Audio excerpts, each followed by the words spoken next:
Okay, so for today's deep dive, we've got something really interesting to dig into. Yeah, definitely a little different from our usual stuff. Yeah, totally. So, a lot of you have been sending us poetry. Yeah, we've gotten a lot of requests for poetry. I mean, I guess that makes sense. Right. Poems are, like, super concentrated meaning and emotion. Yeah, they really pack a punch. Exactly. So, we're finally giving the people what they want, right?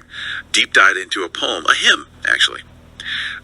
It's by this Indian spiritual leader, Chithambaram Ramalinga Swamy. Wow. Yeah, I remember from my research, he was like a really big deal back in the 19th century. Yeah, like a social reformer, poet, and I think they even considered him a saint. Right, a saint. That's it. Yeah. Okay, so this poem, it's packed with profound stuff, life, death, truth, wisdom, all the biggies. A whole shebang. Haha, yeah. But the thing that really, jumped out at us, right, was this idea of deathless life. Deathless life, huh? Okay, I like where this is going. Yeah, right.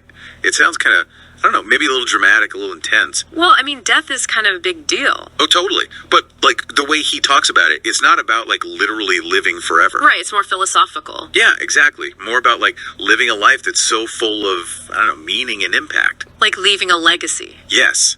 Legacy, that's perfect. Your life continues to, echo or ripple outwards even after you're gone. I see. Exactly. Okay, so to get a feel for his style, let's jump right in. So right off the bat, he hits you with this line. Feeling the purity in the tears that flow from the eyes. Okay, wow. Right out the gate, he's not holding back. Nope, not at all. What do you make of that line? I mean, it's, so vivid, right? Yeah, purity in tears. It's interesting. I mean, tears, they're often tied to sadness, grief, right? But purity adds a whole other layer. Yeah, it's almost cleansing or essential. These tears are stripping away something, revealing something raw and real. Like a purifying fire. Exactly. Okay, so we've got these powerful, pure tears, right? And then later in the poem, he straight up says, I speak with sincerity, not with falsehood. So he's calling for honesty, authenticity. Yeah, big time. Hey, I'm not messing around here. I'm telling you the truth. The real deal. No sugarcoating. None.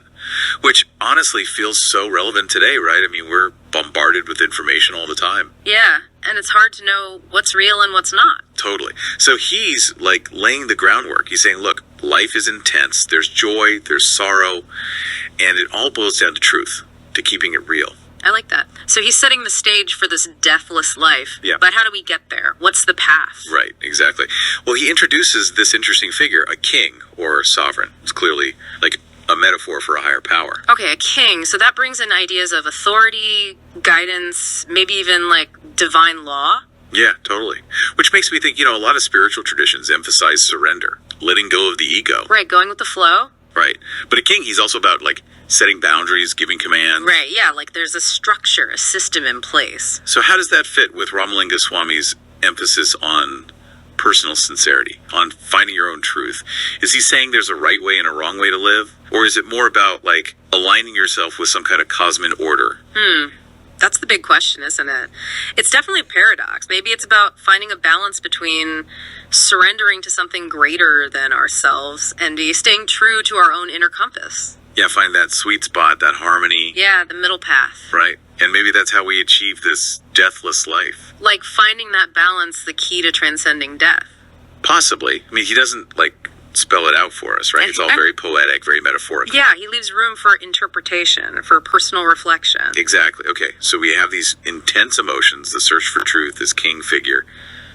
But, what does it all actually look like, this deathless life? Right, how does it manifest? Yeah. Well, he doesn't give us, a step-by-step guide, but he does use some really striking imagery. Like those tears of purity. Exactly. So, to me, it's not about, literally living forever. It's more about living in a way that's so full, so aligned with truth and compassion. Yeah, your actions, your love, your energy, it all keeps radiating outwards, even after you're physically gone. Exactly. Yeah. Like ripples in a pond, they keep spreading, even after the stone's sunk. I like that. Yeah, it keeps impacting the world. And that, to me, is the essence of deathless life. It's not about avoiding death. It's about living a life that's so meaningful, it transcends death. It's interesting that he connects deathless life to alleviating suffering, too. They're intertwined somehow. Oh, yeah. He says, living in this great life, free from death, may we with melting hearts be filled with love. Yeah, melting hearts, like our compassion, our empathy, that's part of the path to this deathless life. Totally. Yeah. And maybe, like, by alleviating suffering, we're also contributing to this, like, collective legacy of good in the world. Like we're all part of this bigger tapestry. Right.